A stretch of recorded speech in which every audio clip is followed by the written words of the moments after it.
Ladies and gentlemen, Good evening. Are you ready? Okay, here we go. You're listening to the Deal Room Podcast. Join us as we bring you the inside scoop on business sales and acquisitions. Get across trends in the area and hear the industry's best recount their real-life tips, traps, and experiences. Now, here's your host, Joanna Oakey. Hi, it's Joanna Oakey here and welcome back to the Deal Room Podcast, a podcast proudly brought to you by our commercial legal practice, Aspect Legal. Now, today we have on the show the fabulous Rod Hore from HHMC Global talking with me all about how using shares as a talent retention strategy can impact you when going to market. Now, this is the second part of a series in this discussion between Rod and I. And if you're interested in hearing more of an in-depth discussion about the background of why you might use shares as a retention strategy for staff, what alternatives there are to shares, shareholders, and discussing the concept of being more corporate, then head over to our Talking Law episode where we talk all about the background of using shares as a talent retention strategy with a particular focus on professional service businesses. But of course, this can be just as relevant to almost any business. So you'll find a link in our show notes back to that episode in Talking Law, which is a podcast that is a sister podcast of the Deal Room, where Rod and I talk all about the background details of using shares as a talent retention strategy. But in today's podcast, Rod and I are specifically focusing on how shares within a business being held by your employees might impact you going to market. So we talk about what a company might do to prepare for this as a strategy. Important to be prepared, but we also really talk about valuation in a business, how using share schemes for employees can really impact your value at exit, both in a positive and sometimes also in a negative way. So without further ado, here we go with our discussion with Rod Hore. Well, thank you, Rod, for coming back to the Deal Room Podcast. Of course, you're a serial guest. I absolutely love having you on our shows. And this being the follow-up to a discussion that we had in our sister podcast, Talking Law, I'm really excited to dive into how this subject really impacts a business at sale. So, Rod, thank you once again for coming back to the show. Oh, it's a pleasure. Always good to talk to my favourite lawyer.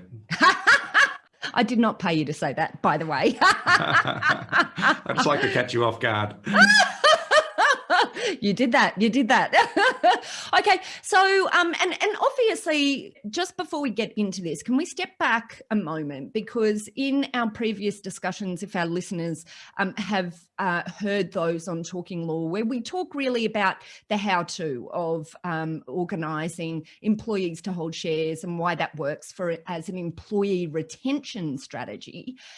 What we didn't really talk about was how it relates to exit. Maybe if you can give our listeners a quick background on you and your background, because I think that will really help to inform where we're going today in talking about exit, because of course, this is your area of specialisation. So maybe just give us a quick background, Rod. Sure. So for about 20 years, HHMC has been providing merger and acquisition services within the services industry, but we have a very strong focus on the recruitment industry, also some work in the IT services industry. And in doing that, we are talking to a lot of small to medium organisations as they go through their life, and we see and work with the owners of those organisations on the influences that have given them value or not given them value. And certainly retention of staff and how you motivate staff and keep staff going, and the corporate nature of your organisation when you come to present it to a seller, to a purchaser, is really, really important. And a lot of it comes down to the things we're talking about today, making sure that you strategically get yourself organised. Yeah, and well, let's drill into that a little bit more, because it really is such an important point for what we're talking about today. But why is it that a business is more valuable the more corporate it is, the more corporate it's run? Can we talk about that for a moment? Yeah, look, it's very hard to actually put into dollars and cents, but there is no doubt that the more attractive you are to a purchaser, the more that they will stop and pause and actually investigate you as an organisation, as opposed to going to someone down the street. So you want to be attractive to an organisation. And if you're a pure lifestyle business where there's just the original founders and they've been doing their stuff for a period of time, and they don't look like the purchasing organisation in any shape or form, the way they do their accounts, the way they organise themselves, the way they set their strategy, the way they run their business doesn't look like the purchaser. But the more you become corporate, the more you move towards having all of the disciplines, I suppose, of a slightly larger organisation, a more corporate organisation. It actually assists in getting attention to your organisation.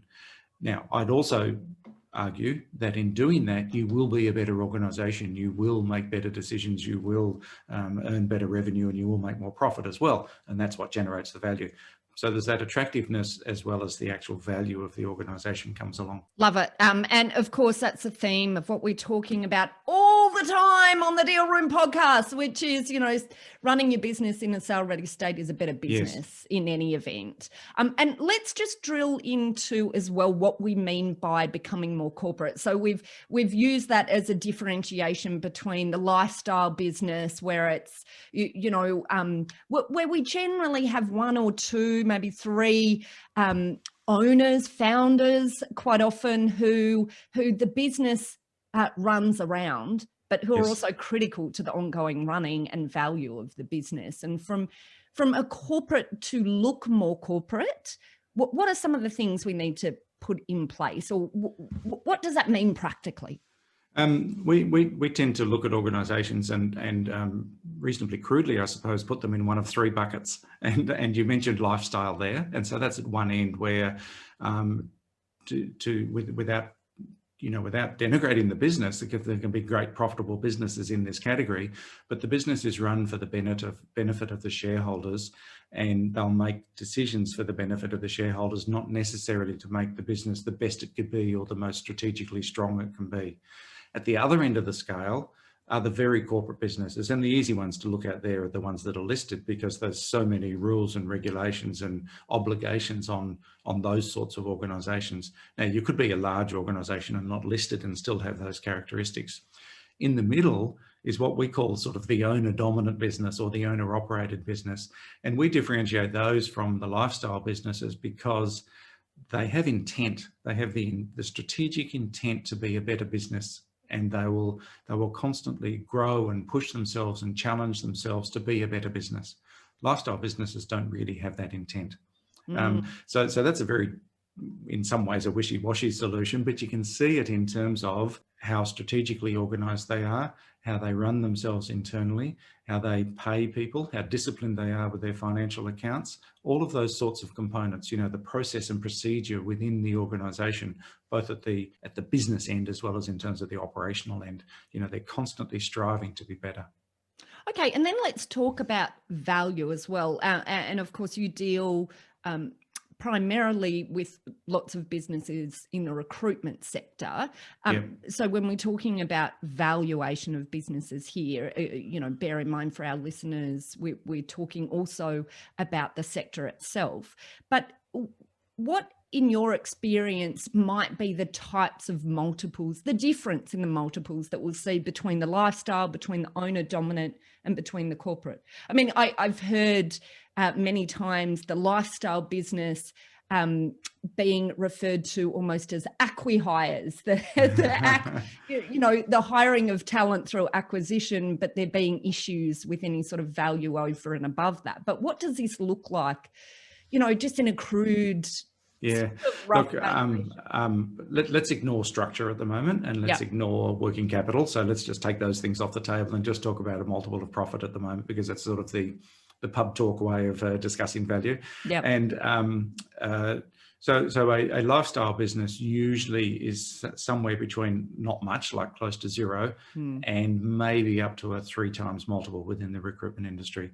But it'd have to be a larger business that had other sustainability factors about it to allow it to get up to that sort of 2 to 3 times multiple of profit. An owner-dominant business that has got all of those characteristics of striving to be a better business will usually have addressed a whole range of sustainability issues. It'll usually balance its business better. It will run a cleaner set of books, so it's easier to assess. And they can be in that sort of, 3 to maybe even up to 5 times multiple. And a business that is truly corporate, there's actually not many of them in Australia. They're the top of the pyramid. They can be, 4, 5, 6, 7, 8 times multiple, depending on where they sit in size and a few other characteristics.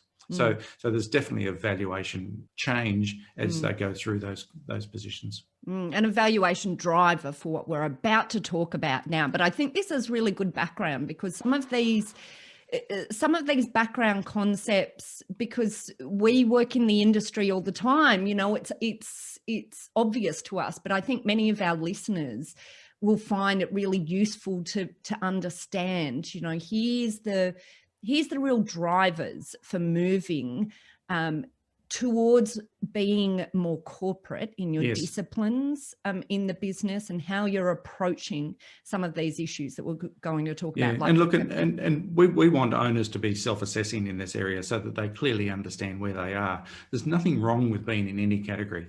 It's a choice, it's just that we don't want people to end up there without having made conscious decisions, and we don't want people to not understand the implications of the decisions they've made. So there are valuation issues and considerations. So do whatever you want to, but understand what it is that you've made the decision on. And we're trying to ward off that beast that is disappointment at the point of exit, right? Be armed, understand, how you're running your business and where that puts you at the moment. But the most disappointing conversation we can have, and I'll generic it, but is somebody who reaches an age where they say, it's time for me to retire, and they come to us and say, please sell my business, you are going to provide me my superannuation fund. And we have to turn around and say, but you're not worth anything, or you're worth very little. I mean, we don't want that. So we've even written an ebook to help people self-assess on this. So that's on our webpage. And so, we want people to be able to understand the implications of the decisions they make. And today we're going to talk about, staff and shareholding and things like that. And that's just one component of it and one characteristic of it. But it's very important for the education of the business owners. And we may as well give a link to that website right now. Where do we find that? Our listeners, how do they find that ebook? Yes, there's an ebook for download. It's on the front page of our website, which is hhmc.com.au. Fabulous. Okay. All right. So then let's really drill into this topic that we're getting into today. There was a bit of background, but I think it's all really important to set up why we're talking about using shares as a talent retention strategy. One of the reasons is because talent retention can have a really big impact on your value at exit. Yes, and right now there's a chronic shortage of people to hire, not only in the recruitment industry, in other sectors as well. And so trying to grow by hiring more people is actually a really complicated thing. You don't want to make that worse by losing the top talent that you've got. Absolutely. Okay. All right. So firstly, how is it that we can use shares as a talent retention strategy? How can that work? And we've got a brief overview of this just once again in the Talking Law episode, where we talk about some of the options. But Rod, how have you seen this best applied? Yeah. So as an organisation matures, there are usually some staff who show great capacity and capability, and it's up to the founders to recognise that and to work out an appropriate way of being able to reward those people, or give those people the opportunity for reward. It's probably a different way of saying it, and allowing them to become part of the shareholding group is one of the options that is always on the table. There are other options, but one of the options that's on the table is saying, can these people become shareholders in our business? and that's to not only, on the one hand, you could say, well, we're trying to lock them in, but it's also to reward them over time with, dividends and so on. But it's also potentially those people could become the next generation that take over the business. So there's all sorts of benefits over time of bringing your best people into the shareholding. Absolutely. And I guess in doing that, and some of the things that we'll talk about today is the positives and the potential negatives that this can relate to at exit. But stepping back, of course, implicit in what you're saying right now is that this can provide the plan for exit potentially, Yes. that succession plan, because Yes. you might be building your future buyers of the rest of the shares in any event. Yes, that's right. You can't make assumptions. Shares aren't for everybody. And so it can't be the only card you put on the table in terms of looking after your best staff, but it can be a great one. And when it works, when it's appropriate for all the parties, it's a very strong outcome. Okay, wonderful. Let's maybe dig a little bit into then those positives. Sorry, hold on. Those positives, but then also potentially those, downsides to be aware of at exit. So one of the positives is we're potentially building a succession path Yes. by the mere establishment of having our employees coming into holding equity. Other positives I absolutely have seen is the lock-in or the longevity of the staff in buyers' eyes as well, coming in and seeing that there is there's an established method of retention for key personnel. What's your Yes. comment on that? Yeah, look, if an organisation does all of the things that are appropriate in terms of also having the mechanisms for those shareholders to leave if that's appropriate, so in other words, the whole cycle of in and out, then for a purchaser, it shows that the organisation is capable of regeneration. It shows that it's capable of bringing strong people in, growing those people, giving them the rewards, holding them into the organisation, but also, if appropriate, having the mechanisms to let them leave the organisation and the next group come through. So that sort of regeneration is something that people are looking for. They're looking for an engine that's going to continue to work. Yeah. But you rightly point to the need for planning the in and out. And I think therein lies some of the issues that I've also seen with using this approach, which is when there is, when you've built this system where an employee can now actually potentially hold you ransom because Yes. you potentially a buyer may want to buy the entire share pool, the entire equity pool, and not be sharing equity with employees in that instances. And I've seen, staff hold out and demand higher payments or refuse to sell at all where there's been no mechanism set up. What's some of the experiences you've Yeah, look, the worst one has been exactly along those lines. Basically, on the day of signing, somebody sitting there in the corner with their arms crossed saying, I want more money or I'm not going to sell. Yeah. And, just ransom is the right word. And, you never, ever want to be in that position. So you've got to put mechanisms in place that obviously legally protect the minority shareholders, but at the same time, the business has to be able to run and be able to make decisions and execute those decisions. And so, the shareholders agreement, which gets talked about a lot, but executed poorly and sometimes not at all. The shareholders agreement needs to cover all of those scenarios for life as it continues, because it's more than just the corporate mechanics. It's people die, people get sick, people don't work out and have to be removed from the business. All of those circumstances need to be covered in a shareholders agreement so that the business can continue to operate successfully. Yeah, I often find, and we've had this discussion many times before, that that business partners, whatever path they're at, when they're looking at entering into a deal together, so in this sense, we're talking about bringing employees on board. Quite often, everyone is best friends at that point, aren't they? And sometimes I just wonder if businesses sometimes end up in this situation without clear delineation in shareholders agreements about how to deal with exit, because either number one, they just don't think that they're going to fall out. They just don't appreciate properly the high likelihood that people change over time and their motivations change and their experiences change. Or number two, whether they're just concerned, about being off-putting to an employee that they're looking at bringing on board. What do you think the reasons are, Rod? What have you seen as the reason? Look, I think it's, I actually think it's really hard for super serious conversations to be held amongst people who work together. And without pushing ourselves, but we get into this situation a lot, I mean, as you do, is that an external party can actually ask all the really dumb, hard questions that need to be asked. And it's very, very hard for 3 or 4 or 5 people to sit around a table and to talk about all of these sorts of scenarios that you hope will never appear, but you've got to document in case they do. Yeah. And, people grow apart over time. I mean, sometimes it's not catastrophic type events like, death and all those sorts of things that cause the problems. It's just people gradually grow apart over time, or their performance drops over time. And so you've actually got to sort that out and have that clear and honest discussion, and then document it so that you've got mechanisms in place for the business to continue. So the business comes first, everybody else comes a little bit second in terms of being able to operate.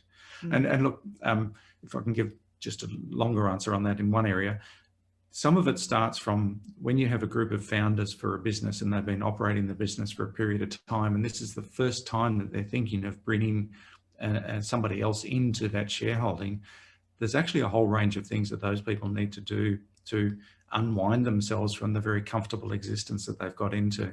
Mm. And one way to just talk about that is that they become the legal directors, and they become the shareholders, and they become the executive team, all wrapped up together and not ever separated out. And they operate the business in that manner. So if you're bringing somebody else into the executive team, or you're bringing somebody else in as a shareholder, you need to start to unbundle all of that and operate in a different manner. Mm-hmm. And those sorts of conversations can actually be quite confronting for the original founders. But if they don't do that properly, then the chance of all of this succeeding is actually quite low. And I do know you do a lot of facilitation in this area, Rod. And I just think that's, one of the points that I want to make is that I think that is really critical, because obviously we ultimately need to reflect all of this in a legal agreement, which is usually shareholders agreement. And there may be option agreements as well sitting next to this if we're using options as a way of providing equity, or the possibility of equity in the future. But by the way, the other document that doesn't get talked about enough is actually an employment contract, because quite often the founders don't have an employment contract. An employment contract is a really important tool for when things go wrong, because that defines how you can remove somebody from an organisation or not. Yeah, brilliant. Exactly. And so then we have each of these legal agreements. And of course, I'm a lawyer. I think these legal agreements are, fabulous and critical. But the point is, I see them as a checklist. They're a checklist. Yes. They're forcing you to ask the questions that are important. And sometimes, unfortunately, the checklist perhaps has been inappropriately prepared if you haven't got clarity on exit, if you haven't got clear drag-along clauses, if you haven't, reserved the rights for the founders to have some sort of control at exit. Yes. But winding back then to the concept of facilitation, whilst you have the legal agreements as a checklist, there's a lot of thinking that goes behind arriving at the right outcome. And it's not that there is a one size fits all. There's no one answer that applies to every organisation. And that's why I think having facilitation will help you come to a much better outcome. And ensure that there's this proper meeting of the minds, which is what it should be. It shouldn't be at the end of the day that people are surprised about what the agreements reflect. That's my perspective. Yeah, look, everybody's drivers for life are different. The way the business is set up is different from one organisation to another, set up and in terms of its goals and objectives and strategy and so on. And if you're going to change that, then you really need to go back to first principles a little bit and say, why are we here? What are we trying to achieve? And how are we going to take this forward? And you can't just lay it on people. It actually takes time for everybody to get their head around the changes that are coming up, because most of the time they've been in quite a happy place and just operating gently for a period of time, years sometimes, 20 years sometimes. And so to turn that around and say we're going to do things differently, you can't just rush that in. You've actually got to give everybody, the founders as well as the people who are potentially going to come in as shareholders, time to go through the journey. I hate that sentence, but there is no other way of describing it. Go along the journey. Everybody has to have time. They've got to go home and talk to their partner. They've got to, all of those things have to happen, and have to happen in an appropriate pace to make this successful. And of course, we have a webinar coming up, Rod, where we're going to really be driving into how to add value to your business through employee share schemes. And then we're going to talk about matching share plans with strategic objectives. And we're going to talk about some of the tips and tricks and how you set this up, correctly right from the beginning, and the sorts of questions you should be asking in the beginning. But maybe if you can run us through, what are the things that you talk about with your clients when you're helping them navigate this area? And what are some, maybe some examples of some great outcomes that you've seen when businesses have really tackled this in the right way? Yeah, look, I think the catalyst for these sorts of discussions should be based on the organisation maturing and developing and becoming more corporate, as we've talked about. There's usually a larger, more defined strategic objective that's trying to be met, and out of that comes all of these potential changes. And one of the things that we've worked with organisations is that they don't understand the value of the business. They don't understand the value of the shares that are in the business. And they haven't necessarily broached all of these subjects about what happens for entry, exit, challenges and the thing. And so bringing not only the founders along, but also, working with the potential people who are going to come in and helping them really understand what it means, and is it right for them, and does it fit their risk profile, and what does their partner think of it, and are they prepared to purchase these shares, and how are they going to do that, and do they understand the implications of that, and do they understand what's not going to happen as well as what's going to happen? I think it's quite a successful outcome sometimes when those potential shareholders turn around and say, this is not for me. I still love the organisation. I still want to work in the organisation. I want to be part of the executive team, but I don't want to be a shareholder. That's not for me. And because that means that they've got enough information and been through a process to actually have some clarity around that. Yeah, love it. And do you have any examples where you've seen this work really well? Well, there's people involved, so it's never smooth. Ain't that the truth? But I love it when there is basically when we don't get called again, or when you don't get called again, because the shareholders agreement does its job. Yeah. People know how to go through the circumstances that are in front of them, and they just deal with it because they've got a roadmap of how to deal with it. And that's what I love. And you hear about it a month later. That's great. Yeah. Look, Rod, I just want to say a massive thank you for coming on to the show. Did you have any parting thoughts? And of course, we've got lots and lots of further thoughts in the webinar that we have coming up. So don't forget to check out our show notes to register yourself. And if you're hearing this too far in the future and have missed the webinar, don't worry, we'll have a replay available for you. But Rod, in advance of the webinar, do you have any parting thoughts? And I guess particularly because we're talking about how this relates to exit, any parting thoughts on that whole, box of value that really sits in this area? Look, I think the reason that we go on about this as much as we do is because we want those owners to be are probably more educated, and that sounds terrible, but to get exposure to the risks and the rewards of all of these decisions, and to be able to make really conscious decisions about how they're going to grow their business and how they're going to bring people in. And hopefully we can give enough information, not only in these podcasts, but also especially in the webinar, so that people can say, okay, that's something I want to investigate further. It's not all about the legals. It's actually some internal work I've got to do. I've got to get my head around what I want to achieve, and then they can take it forward with their organisation. Love it. Rod, as always, it's been an absolute pleasure. You'll find in our show notes links to the registration for that webinar, as well as to the Talking Law episode where Rod and I really step through some of the preparation and the reasons behind using this sort of strategy in your business. And Rod, if our listeners want to get in contact with you, how do they do that? All my contact details are on our website, hhmc.com.au. Look forward to talking to people. Brilliant. Rod, thank you so much for coming on to the Deal Room podcast. Absolute pleasure. Thanks, Joanna.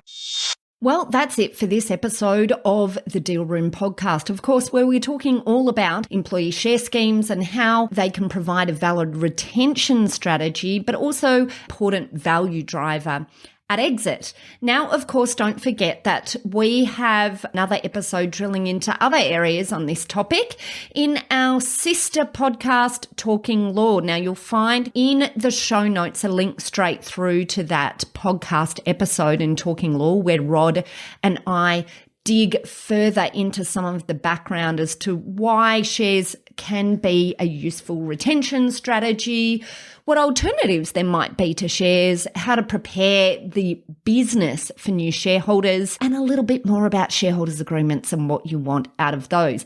And of course, if you found the topic extremely interesting or something that you're considering for the future, or perhaps have even entered into but are not entirely sure whether you've set it up correctly, then make sure you tune in to the webinar with Rod and I discussing how to add value to your business through employee share schemes. And in that webinar, we're drilling into matching share plans with the strategic objectives, understanding the pros and cons of share plans, how to get the structure right, critical background work, operational considerations going forward, and lots of implementation tips and tricks. Now, if you want to register for that webinar, then simply check out the show notes where we have a link straight through to the webinar registration page. Of course, it's free. So why not? Why not register? And if the webinar time has passed, don't worry, we will have an on-demand version for you. So just check out the show notes for that.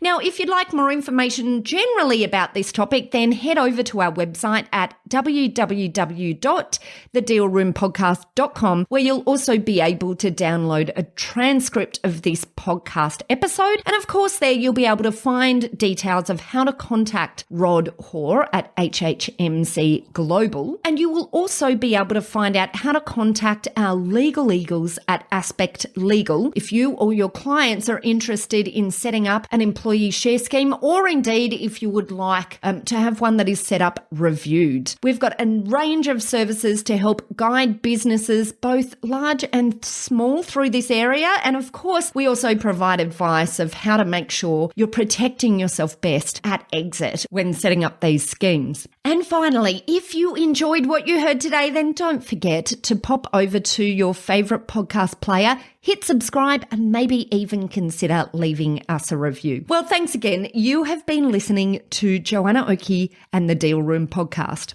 a podcast proudly brought to you by our commercial legal practice, Aspect Legal. See you next time.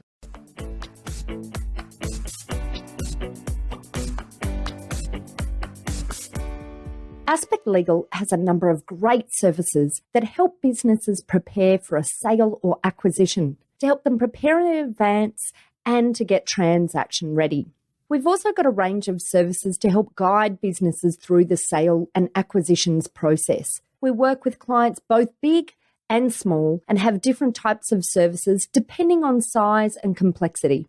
We provide a free consultation to discuss your proposed sale or acquisition. So see our show notes on how to book a time to speak with us, or head over to our website at aspectlegal.com.au.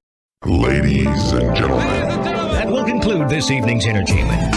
Thanks for listening to the Deal Room podcast. To find out more about this episode and other episodes in the series, check out the show notes or head over to our website at thedealroompodcast.com.au.